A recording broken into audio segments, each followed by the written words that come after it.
Hello and welcome to Undivided. Thank you for being here. Thank you for your commitment to giving common sense a comeback. I'm Brandi Kruse. Coming up today, Governor Jay Inslee. All the things he could use and should have used his veto pen on this legislative session, he decides to veto a budget proviso that would have required the state do more to notify communities that a sexually violent predator is going to be placed in their backyard. That's what he decides to veto. It goes without saying that some parents that have been at the forefront of this fight are none too pleased, and one of them will be joining us. Also, we'll be joined by Olga Sagan, who is running to represent downtown Seattle on the Seattle City Council. Olga is someone whose campaign I'm certainly supporting and who I think, if elected, can do a lot for businesses in downtown Seattle and also change a political environment that I think is poisoning the rest of the state. Later on Florida Report today, a lot going on in the state of Florida. Governor DeSantis expected to make 2024 official. We'll discuss that. We'll also discuss his decision to send law enforcement resources down to the southern border. Later, we're going to talk about George Santos still in Congress, Lord help us, and a really strange article on the Secretary of Transportation, Pete Buttigieg, that reads something like a softcore porn. Not that I've ever read softcore porn. Look up romance novel. Reads like a romance novel. But before we get to all that, a reminder of two things coming up on Saturday that you can take part in, and we really hope that you do. unDivided's charity of the year is We Heart Seattle, which is a citizen-led organization that just started by picking up some of this trash and homeless encampments that the government apparently couldn't pick up. And so there is a one day of service across the city of Seattle on Saturday. We Heart Seattle is going to be doing a litter pick as part of that, and I will tell you that the green belt that they're going to pick up is absolutely disgusting. And Andrea Suarez, the president of We Heart Seattle, was down there a couple days ago, and let's just say there's a lot of work to do, and let's just say if you decide to come help, you need to wear some very sturdy shoes and some clothes that you don't mind burning after we're done.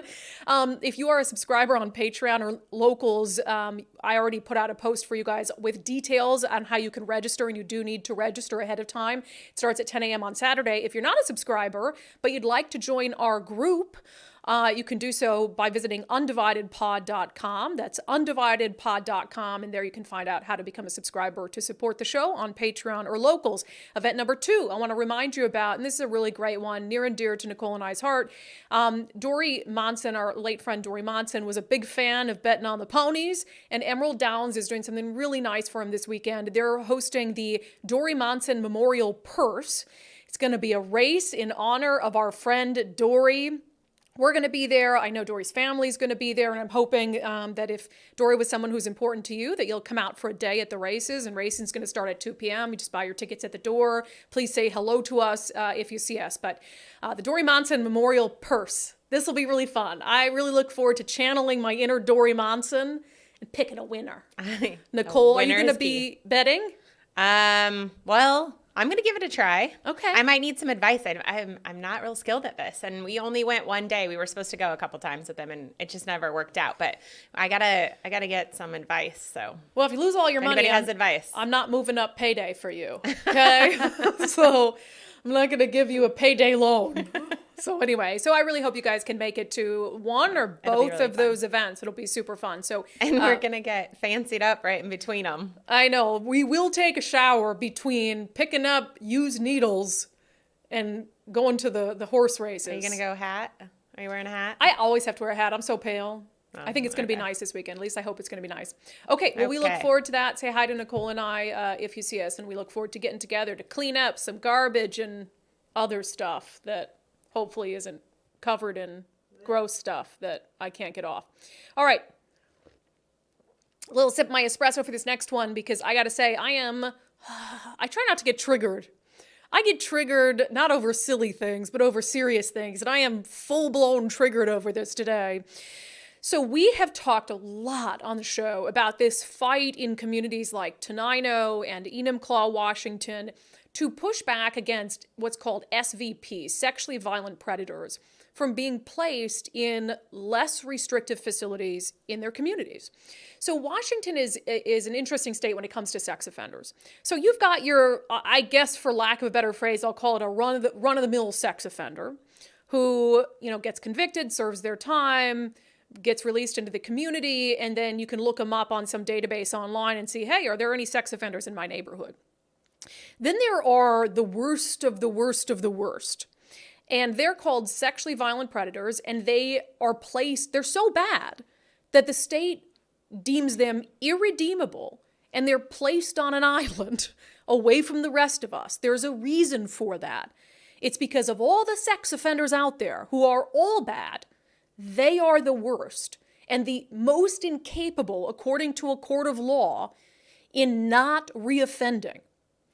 People out at McNeil Island with the other SVPs, these are people who in a lot of instances have repeatedly victimized, sometimes young kids. These are bad people, okay? But under the law, we have something called the Constitution, and I love the Constitution. You can't just throw an American, even a horrible, awful American, on an island and forget about them. So in order for it to be constitutional to do that with these sexual deviants, you have to give them a path to be able to get off the island. And so essentially what's happening is there can be a petition, maybe it's from the offender themselves, and they petition to say, hey, I'm rehabilitated, I want to get off this island, and if a court grants it, then they can be moved into these less secure facilities in neighborhoods across the state, in communities across the state. And there's something called this equal share clause, which means if you've got X amount of sex offenders from this county on McNeil Island, then you have to have a facility in that county to house them if they get off McNeil Island. So you've had this massive push when communities were blindsided by these placements. One of them happened in Enumclaw, where you've got a guy who on multiple occasions sexually assaulted or abused young women. He gets placed, unbeknownst to the community, at a less secure facility just a few yards from a bus stop. And they're like, what the hell?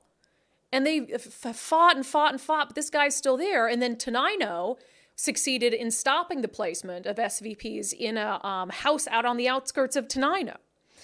So as all of this was boiling over during the legislative session, there was a budget proviso that was added to the state budget that was signed by the governor that would have required something very common sense, and it had bipartisan agreement, that the state has to do more to notify communities when one of these perverts is going to move in next door.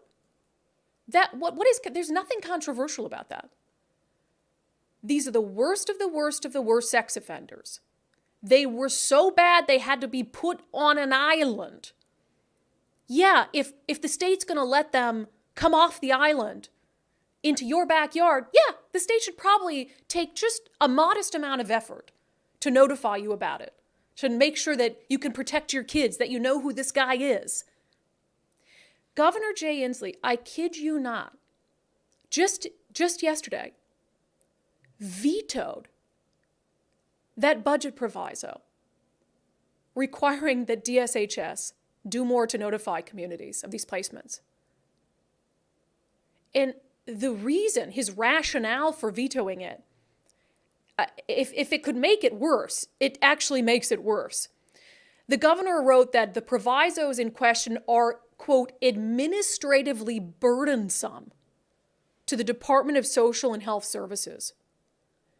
Administratively burdensome. First of all, since when are you, a Democrat, worried about government being administratively burdensome? That's what you've built, is an administratively burdensome government. But of all the things, of all the red tape government bureaucracy that you're willing to accept, you are not willing to accept the burden of having to notify communities that the worst of the worst sex offenders are going to be put in their backyard. That, to the governor, is administratively burdensome. How incredibly offensive, how gross. That's why I titled this episode A Middle Finger to Parents, to these parents that have been fighting tooth and nail for just a little bit of heads up. God forbid the state that works for us gives us a heads up if there's someone being placed in our community that has repeatedly sexually abused children. God forbid that's a little bit administratively burdensome. I will say I loved two Republican lawmakers, including the House Minority Leader, put out a statement on this, and they represent the Enumclaw area, and so they've obviously had experience with this particular issue. And they wrote in a joint statement, this stubborn approach to governing is exactly why so many of our constituents on the Enumclaw Plateau were thrilled to hear this would be Governor Inslee's final term. And I absolutely echo those sentiments. So when I heard this news, one of the first people I reached out to is a woman named Sarah Fox. We've had Sarah Fox on the show, and she is one of several parents in Tenino that had started this movement to push back against the placement of sexually violent predators on the outskirts of town there. And so I asked her to come on to react to this veto from the governor. Sarah, welcome back to Undivided. Good morning, Brandi. How are you? I'm doing good, except for this story, which is really peeving me today. First of all, when you hear that the governor says that this would be too much of a burden on the state to let communities know about these placements, how does that strike you, ma'am? It angers me. The word burden. How do you put a burden on Department of Social and Health Services? That's their job, is to make sure that we are all safe. So to burden them and the community is basically running amok with these SVPs out in our backyards. It angers me. Absolutely. Do you feel like some of what you guys have been fighting for is for naught? We do.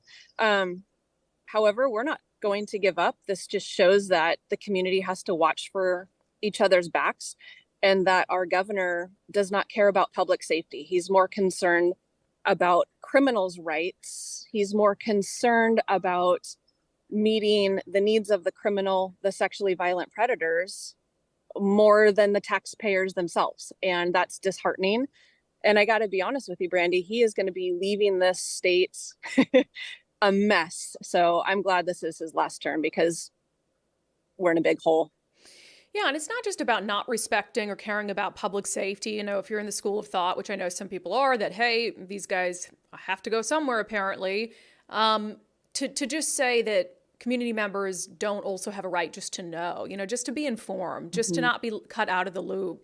So from what you guys went through in the fight you guys had, and, you know, you were successful in making sure that that facility did not open. And I do credit you guys in large part to raising such hell over it.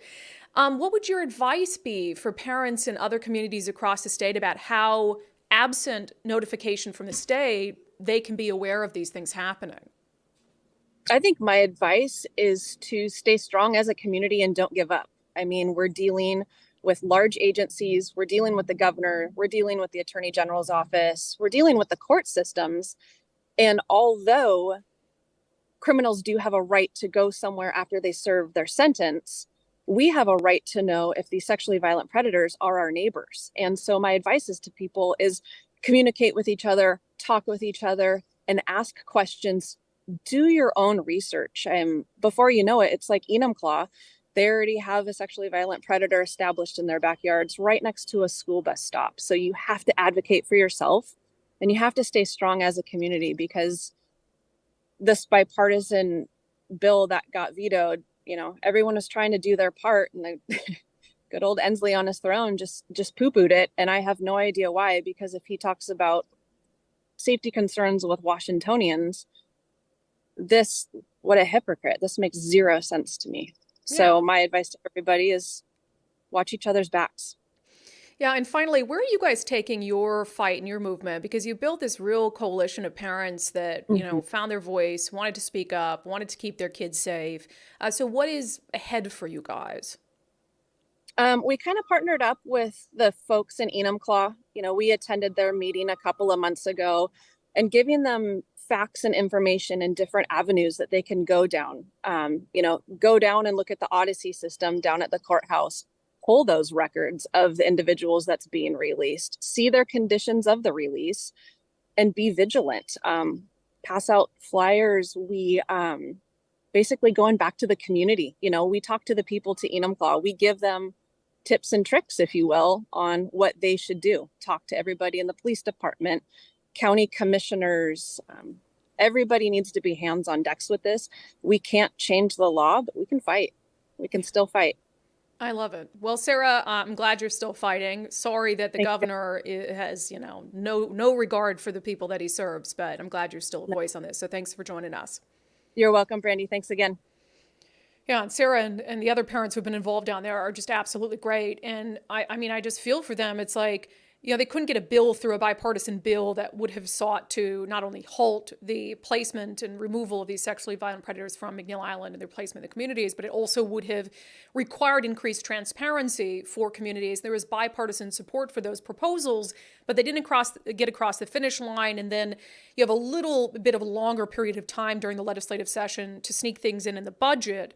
As long as they're tied to the budget. And so they were able to get this in, and for the governor to just veto it. Why? Why? I mean, honestly, he had to go out of his way to veto this, to say communities do not deserve to know or have a heads up if these people, the rape kids are going to be put in their backyard. Shame on him. And you know what? I know that Republicans in that statement, and Sarah, expressed their happiness that this is the governor's final full year or final term. But look, if Bob Ferguson wins, you think he's going to be any different? No. He's not going to represent some sort of substantial shift in the way that they value input from voters and value public safety. And so that's just as terrifying to me. And that's really what this comes down to is I think our expectations have become so low of government that we forget that they are supposed to be working directly for us. We pay them, we elect them.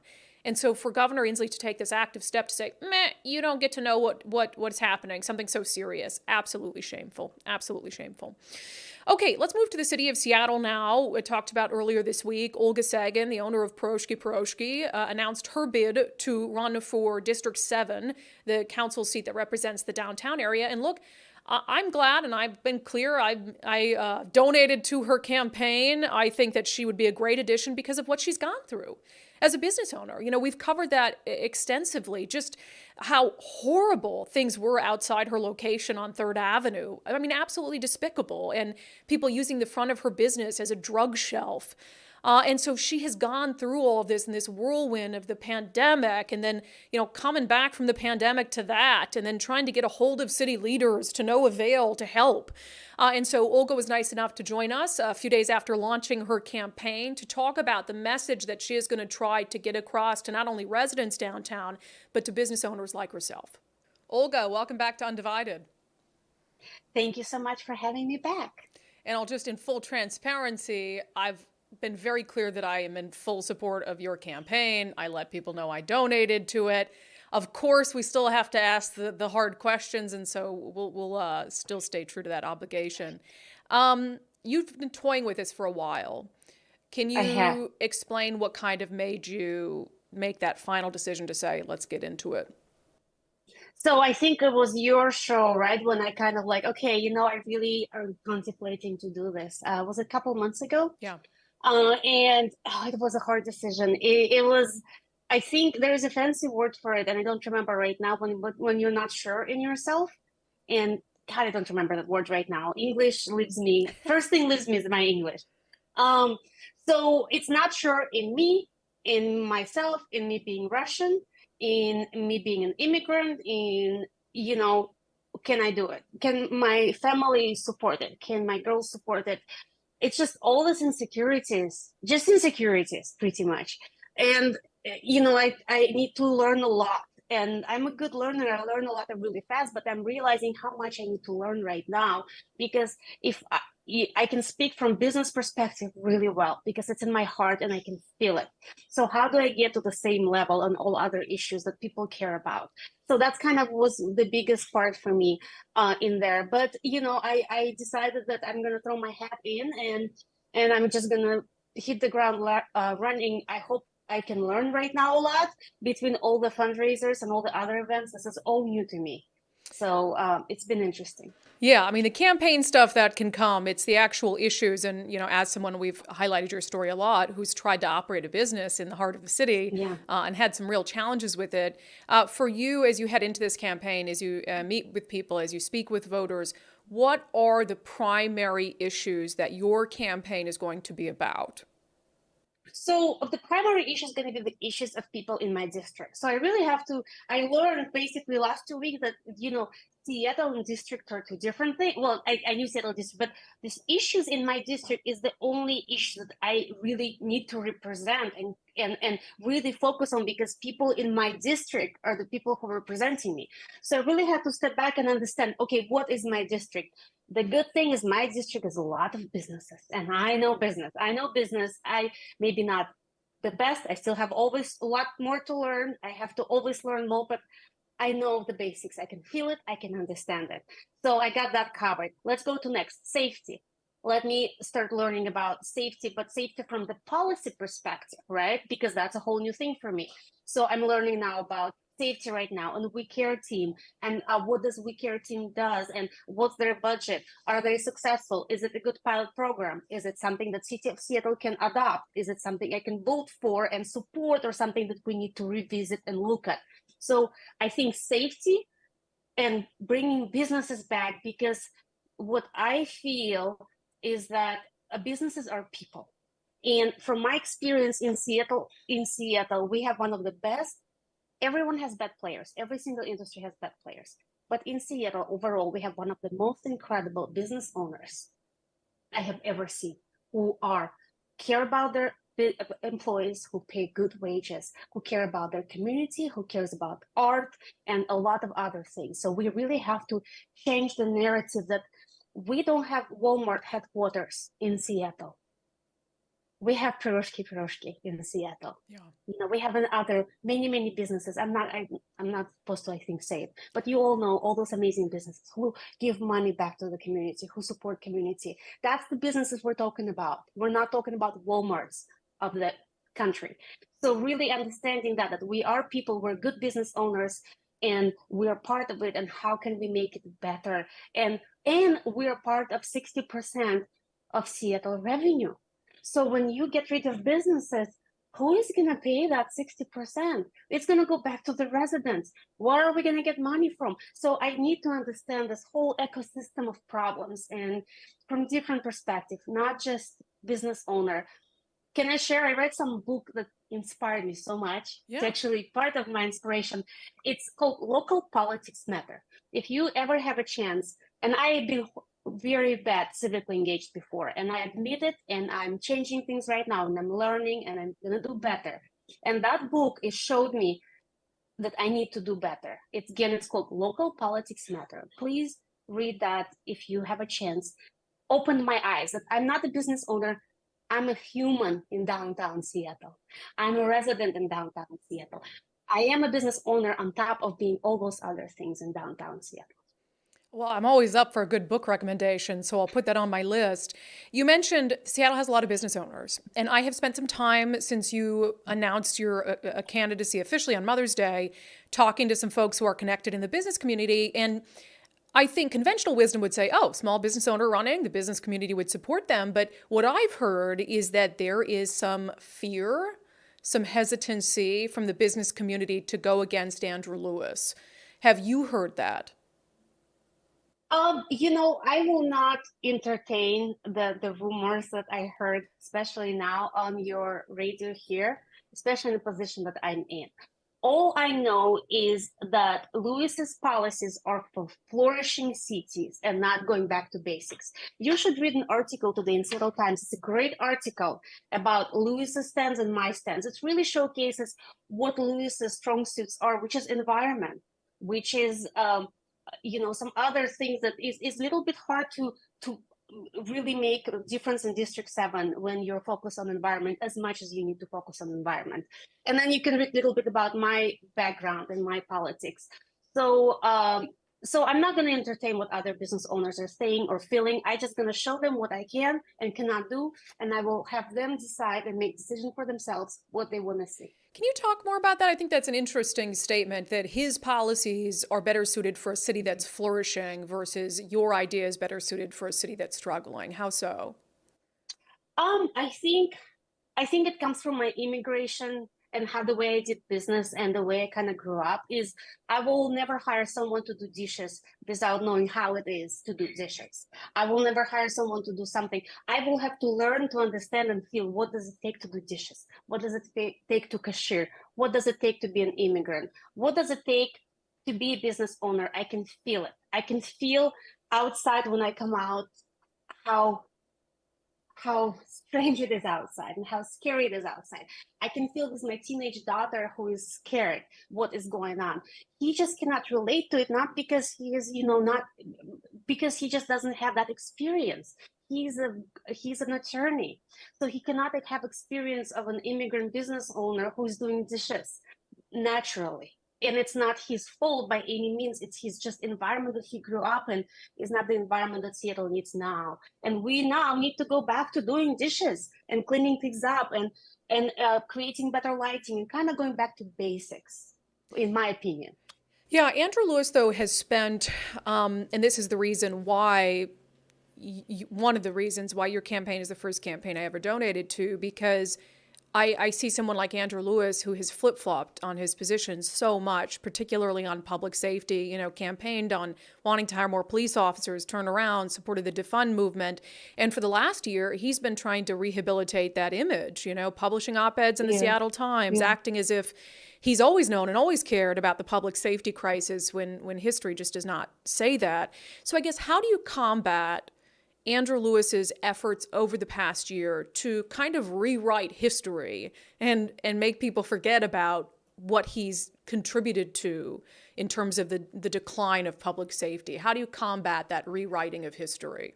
I don't want to point fingers and critique. I will just tell you how I would do it. If I have changed, I feel changing your mind is okay. That's how we grow. That's how we get better. Is sometimes we proven to be wrong, and that's okay to be wrong. Let's look at us, but we have to own it. We have to own that I made a mistake. You cannot, I would not gaslight people. Oh, that's not what you imagine I did. That's not what I would do. I would own, hey, I made a mistake. I learned from it. Here is me being humble and relatable, because every single person I know in my world makes mistakes. I have made plenty of mistakes in my life as well. So I think that's just a different approach. Yeah. One of the paramount issues, you know this very well because your location down on 3rd Avenue, the front of it was being used as a drug den for a long time. I don't know, maybe it still is at night. There is this lingering debate, and it's been a debate in Seattle for some time. We're now seeing it at the state level about the extent to which addiction should be a criminal matter, should be a law enforcement matter. Where do you stand on that issue to you? What is the appropriate balance for those people who you've seen outside your bakery doing drugs day and night? What is the appropriate balance between a law enforcement intervention and a treatment intervention? I think you're touching up on a very good question. So what you're touching up is on a lot of topics that I'm struggling with. It's where does city ends, where does county begin? When, all this, incredible complex environment of politics and policies and different departments that can or cannot make a difference. So that's one topic, right? So it's really, we have to dissect that. But as far as my opinion on people who need rehabilitation, I believe there should be resources, but there has to be accountability. So how do we balance having available resources, not necessarily through the city, maybe federal resources, but also create accountability with maybe that is policing. I don't personally feel that police are trained enough to deal with person who has a mental illness, mental crisis. If they're not danger to the society, there should be some other option there to help mitigate the situation. That's my opinion for now. I need to learn more, and I might change it later when I educate myself better. But this is me saying truth right now, 3 days into it. Yeah. At the same time, you do have a campaign. I mean, you're in it, and you have to start convincing people to vote for you and to give you money. Absolutely. So as you go chat with business owners in particular who have been dealing with what you have been dealing with as a business owner for a long time, how do you convince them, or what do you tell them about how you're going to make the situation outside their storefronts better? Because I imagine that's what they're going to want to know. That's a real answer right now as well, because I am dealing with this right now. So my real answer as a business owner, I have seen this We Care team outside I don't know if we have enough time, but the story about We Care Team is incredible because I was walking with my dog at 7 a.m. in the morning, and I saw these people in uniform came up to someone who was in crisis, and start talking to them, and I was, who are those people? Because the amount of care that they actually, the amount of connection I saw, and humility and humanity in that interaction was so impressive to me. But that I wanted to know what is the background of the people who are doing it, because it was pretty incredible. I have seen that helping. I have seen that with my own eyes helping. I don't know why they don't do it 24/7. I'm not sure why are they here from 7 to 9. Those are the things I'm going to find out. But this is actionable things that I have seen myself helping create better, safer downtown in a way that respect humanity part of this equation. Yeah, that's interesting. I'll have to look more into the We Care team and sort of what their funding sources are, because it's the first time hearing about them. Let's end with this, Olga, because I know you've got another interview to get to. 7 council seats on the ballot in November. You're running for one that has an incumbent in it. What do you think is at stake this year in this election for the city of Seattle? Future of city of Seattle. It's a future of the city. At the rate that these people are moving, at the rate that people are tired, at the rate that people are dying, it's the future of the city. All right, Olga Sagan, I appreciate it. Good luck to you. Like you said, you're just a few days in, and I'm sure we'll have you back on many times. Thank you. Yeah, and we will also invite Andrew Lewis on. I mean, look, he'll probably say no, but Nicole, have we invited Andrew on? Oh, not yet. Okay, we will invite on it. Mr. Lewis on to come and explain his shoddy track record and blowing with the wind. So we'll continue to bring you important Olga, interviews welcome back coming to up unDivided. Thank you so much for having me back. Can you? And I'll just in full transparency, I've been very clear that I am in full support. Hold on. There we go. Yeah, it was a taped interview. Well, you just gave away that we taped that interview before the show. Well, yeah, sorry. That's okay. You came straight to me, so that's what happened. Oh, I'm sorry. Okay. All right. Coming up next, we are going to talk about the Supreme Court refusing to block a ban on certain semi-automatic rifles. Does that spell anything for Washington State's ban? And also, George Santos is still a member of Congress.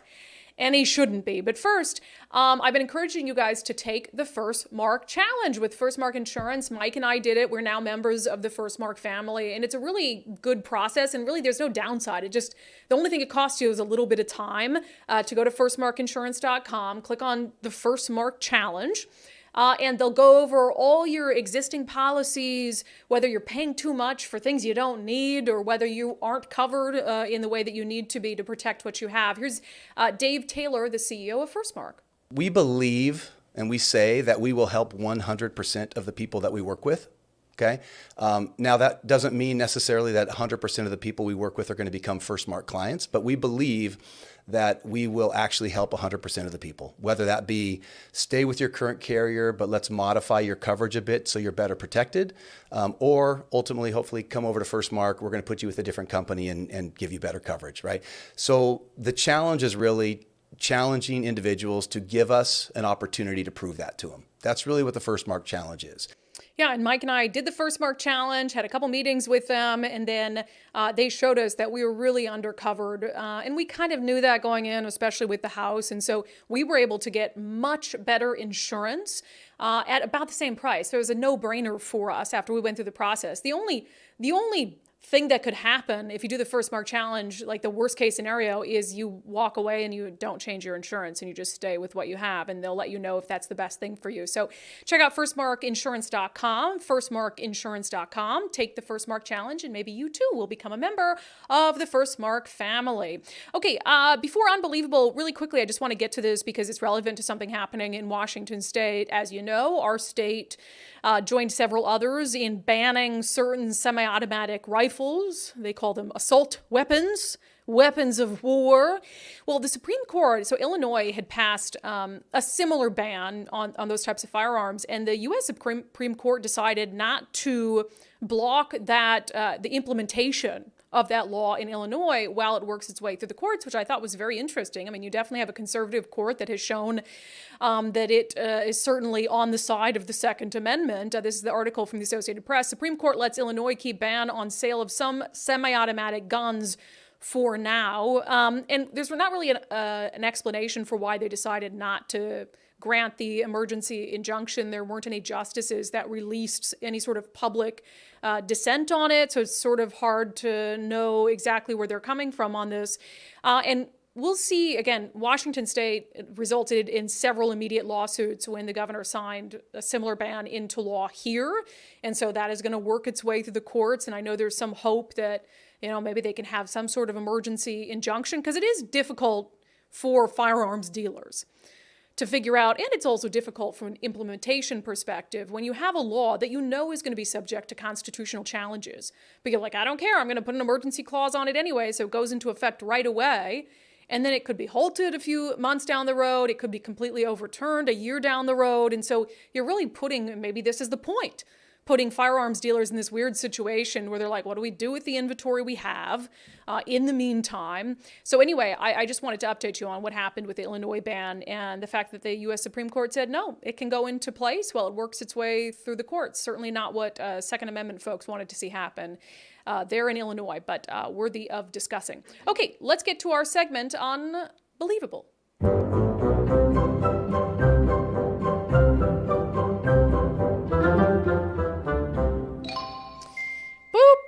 George Santos is still in Congress, and it doesn't have to be that way. It doesn't have to be that way. This is really disappointing to me because I talk a lot about how when you accept something that your own party is doing that you probably shouldn't from a moral perspective, then you just give the other party carte blanche to go, meet you down at that level, and then everybody has this just continuing decline in standards and morals, and I don't know where the bottom is. I pray to God that we're close to it. I mean, George Santos has been indicted federally. It is proven that he lied about every major facet of his background to get elected to Congress. He's the Republican from New York.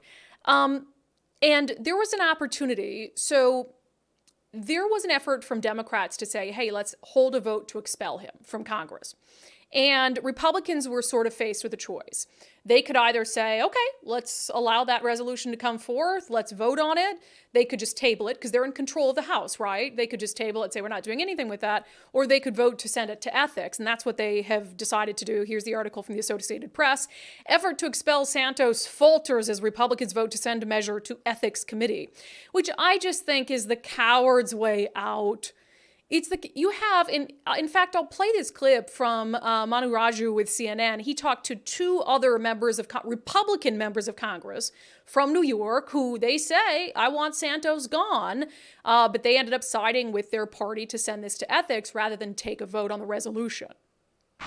I would have absolutely voted for the expulsion. The fact is that after the Republicans whipped it, they didn't have the votes. I look at this as the next best thing and the quickest way, as I said in my remarks, to rid the stain of George Santos from the House of Representatives. Whatever process gets us to George Santos no longer being a congressman as quickly as possible is the one that I embrace. This will do that.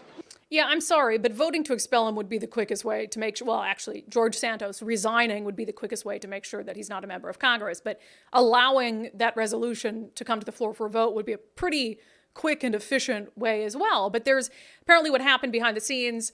The Republicans, they in their caucus realized that they didn't have overwhelming support in their caucus. So instead of a few of them siding with Democrats to allow the resolution to come to the floor, they just took the coward's way out and sent it to ethics. And look, I know some people might argue, well, innocent until proven guilty or whatever. But to me, the federal indictment is just sort of the cherry on top of a really gross pie because the lies were enough. The lies were more than enough. And having from this position, railed against, now I'm going to forget his name. Who's the Lion representative from our state? Oh my gosh. I know his name. Hang on. Oh my gosh. Google it. How can I not? Lion George. Somebody's going to tell me in the chat. Why can I not think of the liar's name? You tell me. When you come up with it. we railed against this Democrat that got elected lying about his military service and other aspects of his background in Washington state. And I'm sorry, you have to have, Clyde Shavers, Lion Clyde Shavers, who Democrats in Washington state, they didn't make any effort to get Clyde Shavers out for telling horrible, demonstrable lies. And so then you see Democrats were like, George Santos has to go. Somebody has to do what's morally right. And if Democrats won't do what's morally right when it's their person, why would Republicans do what's morally right when it's their person? And that's the situation that we found ourselves in, because people side with their politics ahead of their morality, which is a horrible place to be as a country. Anyway, and then I get the occasional person who'll be like, well, all politicians lie. Not to this extent. Not to this extent, about like the very fabric of who they are as a person. So absolutely unbelievable to me. I really wish Republicans, would take the high ground on this and say that's not who we want representing us. It makes the rest of us look bad. But then I guess their argument would be, well, would Democrats take the high ground? Probably not. Okay, coming up next, we're going to get to Florida Report. A lot of news on the DeSantis front. But first, are you in the market to sell your home? If so, don't do it. Don't choose a real estate agent until you check out our friend Wes Jones at sellwithwes.com. He and I chatted about what he can offer you when you're selling your home that maybe a traditional real estate agent cannot. We have programs in place to help you prep your home. We can help cover your repairs and even cosmetic upgrades, where you can pay for those at the closing table. We have a flexible commission structure. We have the absolute best marketing that you're going to find of any real estate agent. And there is a lot of programs and different things that we do that I go pretty in depth with on my website. So you can start by going to sellwithwes.com and go to the Sell a House feature, and you can go under some of the different programs that we have to learn a little bit more. If you want to check out your home's value, just plug in your address there. And if you want to book a consultation with me, just give me a call. My cell phone is there on the website, and it's super low pressure. I'm going to tell you the truth if this makes sense, or it doesn't for you, and I'm going to treat you fairly. Yeah, so if you're in the market to sell your home, visit sellwithwes.com. That's sellwithwes.com. As he said, his cell phone number's on there too if you want to give him a shout and talk over, this time, what the market's like right now, what they can do for you that other real estate agents might not be able to. That's sellwithwes.com, a better way to sell your home. Okay, it's Thursday. That means it's time to check in on what's happening in the Sunshine State, and there is a lot happening in the Sunshine State. It is our segment, Florida Report. It's not even controversial anymore. People know in Florida their freedoms are going to be respected. Miranda, hello. Hi, how are you? Oh, just doing great. So great. So you guys have an exciting week ahead in store for you in Florida. It sounds like the worst kept secret in politics is about to come to fruition. Yeah, it sounds like DeSantis is going to announce his bid for presidency next week, finally. How do you feel about that not as a seasoned correspondent for our show, but as a Floridian, about the fact that he just ran for governor, gets elected, now he's going to turn around and run for president?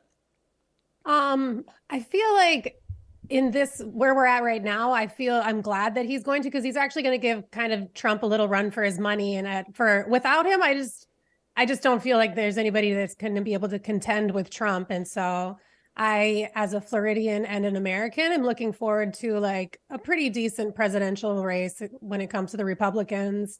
I don't know. I've never been in a state where my governor is also running, and campaigning, and you guys have. And it sounds like Inslee was gone a lot. So I'm sure DeSantis will also be gone a lot. And I do know that the Florida legislature had passed a bill back in April that allows him to announce his presidency and continue as our governor. So hopefully he can get both jobs done simultaneously.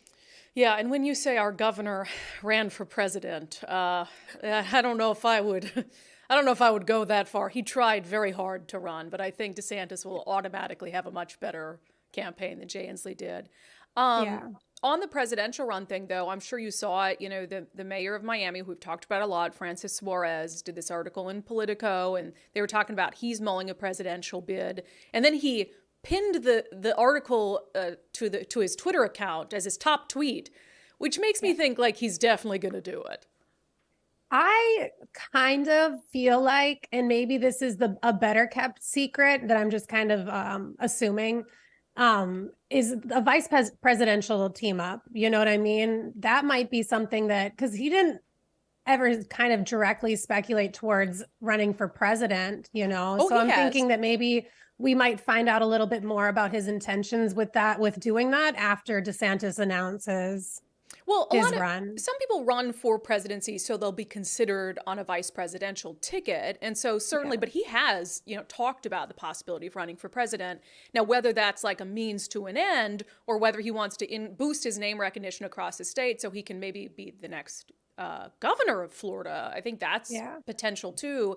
But I actually don't think it would be very smart to have two Floridians on the same ticket for the presidency, because I think wisdom is that you want people who are a little bit different and can attract different areas of the country. And so I'm not sure that would be very smart. But either way, I'm really glad we have a segment called Florida Report, because you're going to be doing a lot of Florida reporting for us. We're going to be busy these next few months, I'm sure. Yeah. And year.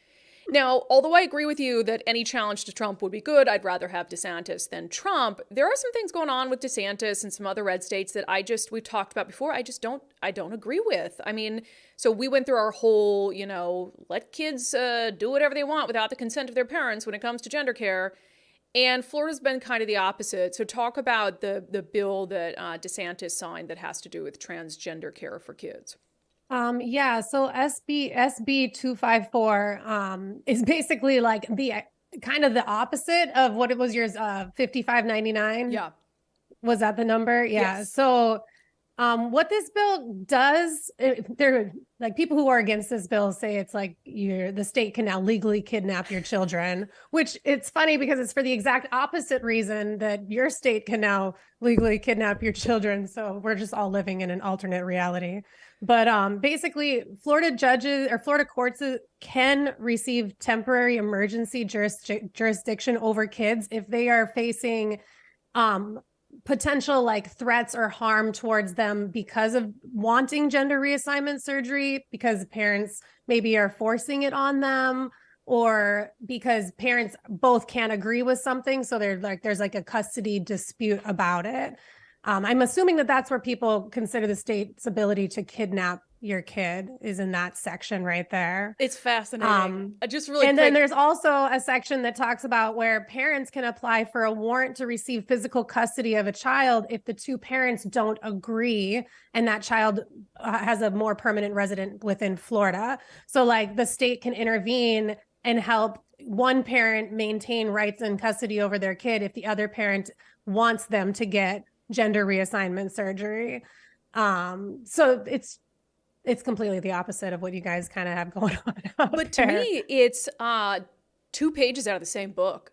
I mean, I don't know how you can be opposed to Washington's law and not be opposed to that law in Florida. Because if the true issue with 5599, which is for me is parental rights, where they say, and again, I think it's state sanctioned kidnapping of your kids. If your kid wants some sort of gender care that a parent doesn't want them to have. Now it's the opposite in Florida where they're saying, we want to take away the right entirely of a parent to be able to make these decisions in consultation with their child. And I think that's just as wrong. I think the government intrusion into the home and into parental rights and parental decision making, whether it's granting kids too much or not enough for parents and kids, it's just, to me, it's wrong. Yeah, and I agree with you because it is, it's just like the opposite end of the same conversation, like it's still just, it's really difficult. I think it's just difficult for these families. I think they just really need a lot more counseling as a family unit to help work them through situations like this that just come on such an individual basis. And there's no way that you can write down a family's story in black and white. People have a lot to work on within the home. And I think that one of the great things about America is that the home unit is so important and it's focused on. So I think that everybody needs to back up a little bit and let families kind of handle things the way they need to handle them at home, 100%. Government intrusion rarely makes things less complicated. It's just ridiculous. Yeah. So I don't. Well, this one also applies to some restrictions with adults too, or people over the age of 18 seeking gender affirming care. There's clinics in Florida where there's no actually doctors present. There's just nurse practitioners. Now, people that are seeking and getting gender affirming care over the age of 18 have to show up in person, have this care, whatever whatever treatment's done in person, and a doctor has to be present. So that's kind of putting a little more pressure on some of these clinics to maybe make it a little bit not more difficult, but more official in regards to a treatment that's changing somebody's gender. How would you get that treatment not in person? I don't know if they send people home with things, you know what I mean? For like, I don't really know much about reassignment or reaffirming care. So I'm assuming it just has something to do with, instead of sending people home with things to like administer to themselves, they have to come in and have it done in the presence of a professional. Yeah, it seems like a doctor should be there. One more thing, I will give DeSantis a lot of credit for. We talked on the show yesterday about how Texas Governor Greg Abbott's like, hey, we need help down here. Send all available law enforcement. And to the best of my knowledge, only 2 states have responded, Idaho and Ron DeSantis in Florida. Yeah, he's going to be sending over 1,100 state troopers, National Guardsmen to the border to help assist with whatever is coming and whatever they're already dealing with there. And I give him credit here because he's putting action where he talks, and like whether it's something you agree with or something you don't, like you see him talk about something and then he puts action to it. And it happens pretty often with him. And Florida is not, we're not far from the border. We do wind up with our own individual issues here when it comes to illegal immigration. So I think that if he wants support from other states, if we ever need it, he's going to give supports to states that need it right now. Yeah, that's one thing I would be for sure about if he were president. I think that he would get the border crisis under control. Might not happen right away, but I think he would do what needs to be done. So kudos to him for that, because it's not just a border state issue. It's an issue for our entire country. So, all right, Miranda, good stuff. And I look forward to Florida Report next week after we have maybe a presidential candidate, Ron DeSantis, on our hands. Yes. It's not even controversial anymore. People know in Florida their freedoms are going to be respected. Meow. And I did ask folks in the live chat, a poll in YouTube, the YouTube live chat, would you prefer DeSantis to be the 2024 GOP nominee over Trump? 77% said yes, 23% said no. And we'll get to your comments coming up in just a moment. But first, I am down 36 pounds on the Eastside Weight Loss Clinic plan, feeling great in time for summer, in time for my bachelorette party on the beach, in time for my wedding. And I'm just looking better too, let's be honest, okay? If you guys are interested, maybe like me, you put on a little weight or a lot of weight during the pandemic, and it's just time. I heard Eastside Weight Loss Clinic ads on the radio for 3 months before I finally reached out to them. And now I'm just thinking about, man, what if I had done it 3 months earlier?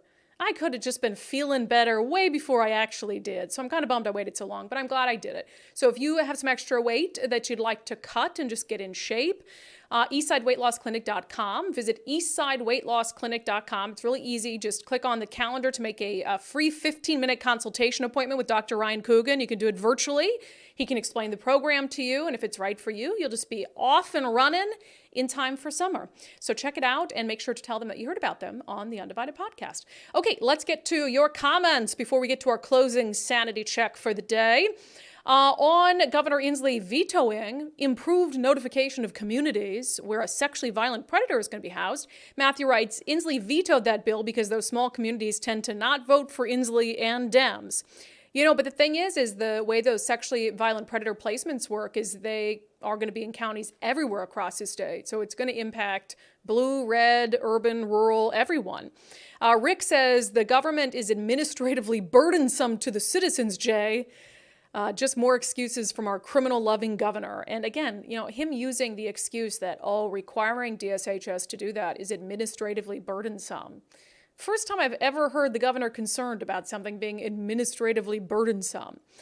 Deborah says, before being convicted, these violent predatory people were your relatives, friends, and neighbors. If and when they are released from confinement, they will return to being someone's neighbor. That's true, but the issue is that before they were convicted, they were someone's neighbor and people didn't know what they were capable of. And now we do. And so I understand that people have a right to try to rebuild their lives, certainly, but people also have a right to feel safe in their communities, or at least to know and have a say in these sorts of placements. Deborah went on to say, people need to return to personal responsibility and accountability for their safety and the safety of their children. It's the predators that haven't been caught or otherwise identified that you ought to be concerned about. I think you can be concerned about all of them. Linda wrote, I just sent the governor a message expressing my disappointment in his veto. Good job, Linda. Aaron said, I wonder if DSHS and the governor's office has communication about that provision that was struck. More digging. Yeah, I'm sure DSHS told him to do it.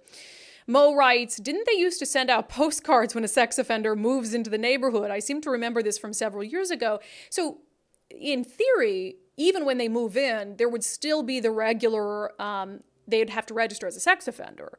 And so for like I said earlier, run-of-the-mill sex offenders, you can look up on databases and see if any are living in your community. There probably are some right now, but these are like a different level of sex offender, the ones who are put on McNeil Island. And so I think the argument from parents and community members has been, hey, give us a little extra heads up for these extra special sex offenders, extra violent sex offenders.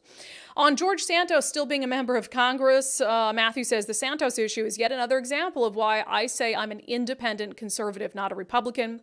On DeSantis potentially making his 2024 bid official next week, Sergeant Pickles says the fact he's allowed to keep the governorship while running is flat out wrong. I am neutral on him, but he will spend very little time running his state. And I will say, it is the complaint I had about Governor Jay Inslee is he was gone like half the time for his failed presidential bid, out there earning like not even 1% of the vote. DeSantis will do better, and I think he actually has the potential to be elected president, but I think time will tell whether he's able to balance this job that he just asked for. He just ran and got reelected to the governorship. So he does have a responsibility to make sure he's still doing that job. And if he can't, it's up to people to hold him accountable. Let's see. One comment here on Olga. Matthew says, the one thing I would say to Olga is that you not only represent your district, but all of Seattle, as what the council votes on affects all Seattleites. And that's a good point because she said, I'm focused on the issues of my district, which I think is good. You want to be focused on the issues of your district, but you will have to take votes on things that impact everyone in the city of Seattle, not just people who live downtown. As always, great comments today. Okay, let's get to our closing sanity check, shall we? I don't get the desire to idolize politicians. I think it's a little insane. I see this sometimes with Donald Trump, where people idolize him in a way where they just think, oh, he can do no wrong. And I had to read. Now, I was a Pete Buttigieg fan when he was running for president because he is incredibly intelligent and he's a good orator and I love a good speaker.